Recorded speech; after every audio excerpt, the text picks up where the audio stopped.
সুপ্রিয় শিক্ষার্থী, Patatuli city corporation বালিকা উচ্চ বিদ্যালয়ের অনলাইন ক্লাসে তোমাদের শুভেচ্ছা ও স্বাগতম জানাচ্ছি। আমি শিবকুমার বড়ুয়া, সহকারী শিক্ষক, ব্যবসা শিক্ষা, ফিন্যান্স ও ব্যাংকিং বিষয়ের আজকের অনলাইন ক্লাসে তোমাদের সাথে যুক্ত হচ্ছি। আমি এই অধ্যায় নিয়ে গত সপ্তাহে তোমাদের একটি ক্লাস নিয়েছিলাম। অধ্যায়টি ছিল চতুর্থ অধ্যায়, ঝুঁকি ও নিশ্চয়তা। এটা নবম দশম শ্রেণী এবং এসএসসি পরীক্ষার্থী যারা আছো তোমাদের জন্য খুবই গুরুত্বপূর্ণ একটি অধ্যায়। এই অধ্যায় থেকে বাধ্যতামূলক একটি প্রশ্ন প্রতি বছর আমরা ফিন্যান্সের বিভাগে দেখতে পাই, অর্থাৎ ক বিভাগে। তো আমি একটি সৃজনশীল প্রশ্ন বোর্ডে লিখে দিয়েছি, আমরা এটা সমাধান করার চেষ্টা করব। এখানে দেখো, প্রশ্নটা হচ্ছে প্রকল্প ক, প্রকল্প খ, অর্থাৎ দুটি প্রকল্প আছে এখানে। 1, 2, 3, 4 বছরের, অর্থাৎ 2013, 2014, 2015 এবং 2016 4 বছরের আয়ের হার দেওয়া আছে। অর্থাৎ প্রকল্প ক এর প্রথম বছর আয় হয়েছে 10%, দ্বিতীয় বছর তার আয় হয় নাই, অর্থাৎ ক্ষতি হয়েছে -4%। আমি বলেছিলাম, আমি গতদিন যে অঙ্কগুলো করিয়েছিলাম দুটি প্রকল্পের মধ্যেই কিন্তু আয় অর্থাৎ লাভ ওই প্রতিষ্ঠানে ওই প্রকল্পগুলোতে লাভ হয়েছিল। আজকে আমরা দেখতে পাচ্ছি দুইটি প্রকল্প ক এবং খ, দুইটি প্রকল্পের মধ্যেই মাইনাস আছে। যেমন 2013-তে দেখো 10%, খ 15% লাভ করেছে। 2014 সালে দেখা যাচ্ছে কতে 4% ক্ষতি হয়েছে, আবার খতে কিন্তু লাভ হয়েছে। আবার 15-তে গিয়ে 2015 সালে কতে 15% লাভ, খতে 7% লাভ হয়েছে এবং 2016-তে গিয়ে প্রকল্প খয়ে 3% আয় হয়েছে এবং খতে 5% ক্ষতি হয়েছে। এখন তোমাকে বলছে ক প্রকল্প ক্ষয়ের আদর্শ বিচ্যুতি কত এবং কোনটি ঝুঁকিযুক্ত ব্যাখ্যা করো। অর্থাৎ আমরা দুইটি প্রকল্পের আদর্শ বিচ্যুতি নির্ণয় করব। আদর্শ বিচ্যুতি নির্ণয় করে দেখব কোনটি ঝুঁকিযুক্ত। তা আমরা চলো ক্লাসটা করার চেষ্টা করি। এখন আমরা যেহেতু প্রকল্প ক্ষয়ের আদর্শ বিচ্যুতি নির্ণয় করতে বলছে, তা আমরা প্রথমেই প্রকল্প ক্ষয়ের আদর্শ বিচ্যুতি নির্ণয় করব। আমি আদর্শ বিচ্যুতি নির্ণয় করার জন্য তোমাদের একটি ফর্মুলা দিয়েছি, অর্থাৎ একটি টেবল করতে হয়। একটি টেবলের মধ্যে চারটি ধাপ করতে হবে। তা আমরা দেখো ধাপটি করে দিই। ক প্রকল্প খ দিয়ে ওই আমাদের চারটি বক্সের মধ্যে চারটি ঘর করতে হবে, চারটি কলাম।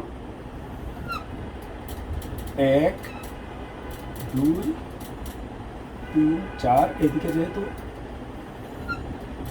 1, 2, 3, 4। প্রথমে হচ্ছে বছর 2000, প্রকল্প খ 2013 শুরু, 2013, 2014, 2015, 2016। আমরা আয় হার বলছিলাম, যেটা প্রশ্ন তাকে আয় হার দিব পার্সেন্ট। তো এখন দেখো 15, 3, 7, -5। আমি আগে বলেছি যেহেতু এখানে পার্সেন্ট দিই, এখানে পার্সেন্ট লেখার কোনো প্রয়োজন নাই। তাই আমাদেরকে এখান থেকে গড় আয় বের করতে হবে। গড় আয় বের করার পদ্ধতি হচ্ছে এই আয়গুলোকে যোগ করতে হবে এবং বছর দিয়ে ভাগ করতে হবে। যেহেতু 1, 2, 3, 4, 4 বছর, আমরা 4 দেব। আর দেখো এখানে কিন্তু কত, আমরা সপ্তাহে যেটা অঙ্ক করেছিলাম ওখানে প্রত্যেকটা বছরে কিন্তু আয় হয়েছে। এখানে কিন্তু একটি ক্ষতি আছে যেহেতু মাইনাস, তো মাইনাসটা আমরা বিয়োগ করবো। তাহলে 15 সাথে 3 যোগ করবো, 7 যোগ করে দেখা যাচ্ছে 25।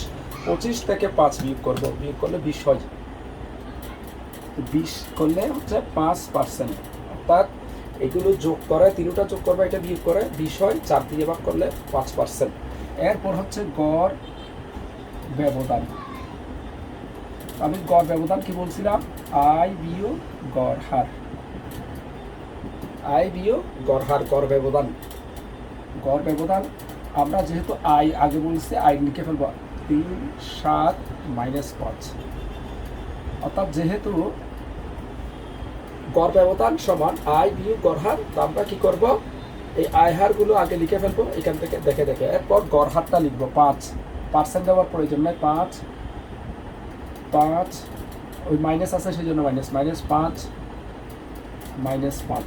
এখন দেখো 15 থেকে 5 চলে গেলে 10, 3 থেকে 5 চলে গেলে এটা হবে -2, প্রথমে 3 লিখবা 3 -5, এরকম হলে এই 2 আসবে -2, এরপর 7 থেকে 5 চলে গেলে 2, তারপর হচ্ছে -5, ক্যালকুলেটারে দিবে -5 তাহলে এটা -10, -5 -10, আর এটা হচ্ছে গড় ব্যবধানের বর্গ। তো গড় ব্যবধানের বর্গ মানে কি, যে সংখ্যাটা আছে এটাকে তোমরা স্কোয়ার করে দিবে, অর্থাৎ 10 আছে 10 স্কোয়ার মানে 10কে 10 দিয়ে গুণ, 10 10 100। আর যদি তুমি না বুঝে থাকো তাহলে এটা লিখতে পারো 10 স্কোয়ার 10 100, অর্থাৎ গড় ব্যবধানের বর্গ। এটা হচ্ছে গড় ব্যবধান 2 2 4 হয়ে যাবে, কারণ গড় এই তোমার বর্গের মধ্যে মাইনাস থাকলে এটা প্লাস হয়ে যায়, 2 স্কোয়ার এটা হচ্ছে 4, আর এখানে -10 স্কোয়ার 100। এভাবে তোমরা করে ফেলবে ক্যালকুলেটারে, অথবা হাতেও ক্যালকুলেটারে করতে পারো। আমরা এখন গড় ব্যবধানের বর্গের সমষ্টি অর্থাৎ যোগফল আমরা বের করবো। এগুলোর কথা হচ্ছে 100 যোগ 8 যোগ 100,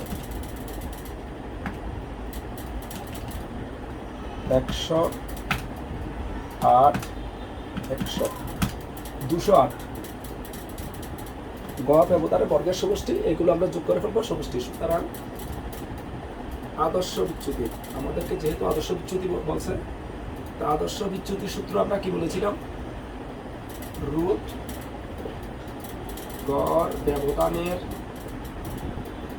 বর্গের সমষ্টি বা অর্থাৎ সমষ্টি যোগফল ডিভাইডেড বাই n-1।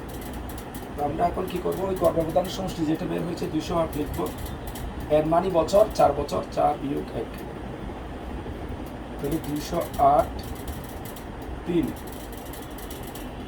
208 3 208কে 3 দিয়ে ভাগ করতে হবে, 3 দিয়ে ভাগ করলে 69.33 আসে। এটা করার পর এটাকে রুট মারবে, রুট মারলে 8.33% প্রায়, 8.3% প্রায়। আমি একটু আবারও বলতেছি, আমরা গড় আয় বের করবো। গড় আয়টা কেন লাগে, ওই গড় ব্যবধানের জন্য, কারণ গড় ব্যবধানের সূত্র হচ্ছে আয় বিয়োগ গড় হার, সেজন্য গড় হারটা বের করতে হবে। আয়গুলো লিখবো, গড় বিয়োগ করে আমরা গড় ব্যবধানের বের করব বর্গের সমষ্টি করবো, এগুলো যোগফল। তো সূত্র দিয়ে আমরা এভাবে করে ফেলবো। তাহলে প্রকল্প ক্ষয়ের আমরা এখানে একটু করে লিখে রাখি 8.33%, কারণ আমাদেরকে মন্তব্য করতে হবে। এভাবে শিক্ষার্থীরা তোমরা খুব সহজেই এই আদর্শ বিচ্যুতি বের করে আনতে পারো। তো আমরা এরপরে চলে যাচ্ছি প্রকল্প ক। এইটারও আদর্শ বিচ্যুতি বের করতে হবে, কারণ ঝুঁকি বের করতে হলে এটা বের করতে হবে। তো আমরা কি করব,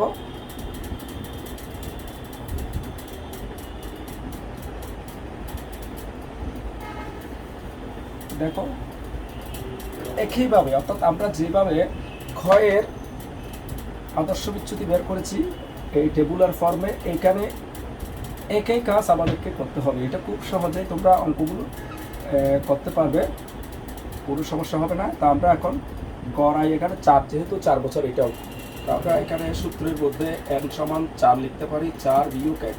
গড় ব্যবধান সমষ্টি আমরা বের করবো। আমরা এখান থেকে দেখে দেখে লিখি। এখানে প্রথমে 10, দ্বিতীয় বছর ক্ষতি হয়েছে 15 আবার 3, অর্থাৎ এখন দেখো তাহলে আমরা কি করি, 10 আগে যোগগুলো করে ফেলি, 10 15 3 28, 28 থেকে 4 বিয়োগ 24, 24 হলে 6%। তাহলে আমরা ওই আগের মতোই 10 -4 15 3 এগুলো লিখে ফেলবো, যেগুলোকে আমরা কি আই। এবার আমরা গড় হারটা লিখবো 6 6 গড় হার কিন্তু একই থাকবে 6 6। তা আমরা এখন বিয়োগ করি 10 থেকে 6 চলে গেলে 4 4 স্কোয়ার ইকুয়াল টু 16। তারপর -4 -6 -10 -10 স্কোয়ার মানে 100। তারপর 15 বিয়োগ 6 9 9 স্কোয়ার মানে 81। তারপর 3 -6 -3 -3 স্কোয়ার 3 3 9। এভাবে করবে, অর্থাৎ 10 থেকে 6 চলে গেলে 4 4 4 16 -4 আর -6 করলে -10 -10 স্কোয়ার মানে 100 বর্গ করলে প্লাস হয়ে যাবে। এটা আগেই বলা হয়েছে, অথবা তোমরা ক্যালকুলেটারে করতে পারো। 10 100 81 9 206 206 16 100 81 আর 90 206। তাহলে 3 206 206কে 3 দিয়ে ভাগ করলে হচ্ছে 68.66 6 7 লিখতে পারো। রুট মানলে হচ্ছে 8.29% প্রায়। আর গতবারটা ছিল 8.33। অর্থাৎ আমরা দুইটি প্রকল্পের আদর্শ বিচ্যুতি করে ফেলেছি। এখন আমাদেরকে কোনটি বলছে ঝুঁকিযুক্ত, ঝুঁকিমুক্ত নয়। ঝুঁকিমুক্ত মানে ঝুঁকি কম, আর ঝুঁকিযুক্ত মানে ঝুঁকি বেশি। তারপরে প্রকল্প ক্ষয়ের বেড়ে ফেলছি, ব্যাক করছি 8.29%। তো এখন আমরা মন্তব্যতে চলে যাব। তো মন্তব্যটা লেখার সময় দেখো কিভাবে লিখতে হয়, খুব সহজেই তোমরা লিখতে পারো। মন্তব্য লিখবা, এত বেশি লেখার প্রয়োজন নাই। প্রকল্প ক আদর্শ বিচ্যুতি 8.33%। না, এটা ক এর 8.29। আমরা ওইটা ক্ষয়েরটা লিখে ফেলছি। আর প্রকল্প ক্ষয়ের আদর্শ বিচ্যুতি 8.33%। তা আমি বলেছিলাম এটা প্রায় কাছাকাছি আছে, তারপরেও আমাদেরকে মন্তব্য করতে হবে। আমি বলেছিলাম ঝুঁকি বলতে ঝুঁকির মধ্যে যেটি কম, অর্থাৎ দুইটি প্রকল্পের মধ্যে যেটি কম সেটি ঝুঁকিমুক্ত, আর যেটি বেশি সেটি ঝুঁকি যুক্ত, অর্থাৎ বেশি ঝুঁকি। তো এখন আমরা অঙ্কটা করে দেখলাম যে প্রায় কাছাকাছি। দেখো 8.29 8.33 প্রায় সমপর্যায়ে। তবু আমাদেরকে যেহেতু প্রশ্ন বলছে কোনটি ঝুঁকিযুক্ত, তো যেটি বেশি সেটি ঝুঁকিযুক্ত। তা আমাদের প্রকল্প ক্ষয় যেহেতু 8.33 8.29 29-এর চেয়ে যেহেতু এটা 33 বড়, তাহলে উপরের তথ্য অনুযায়ী প্রকল্প কয়ের চেয়ে প্রকল্প ক্ষয়ের আদর্শ বিচ্যুতি অবলিক ঝুঁকি, আদর্শ বিচ্যুতি লিখতে হবে, আদর্শ বিচ্যুতি বড়। তাই ঝুঁকি বিবেচনায় প্রকল্প খ ঝুঁকি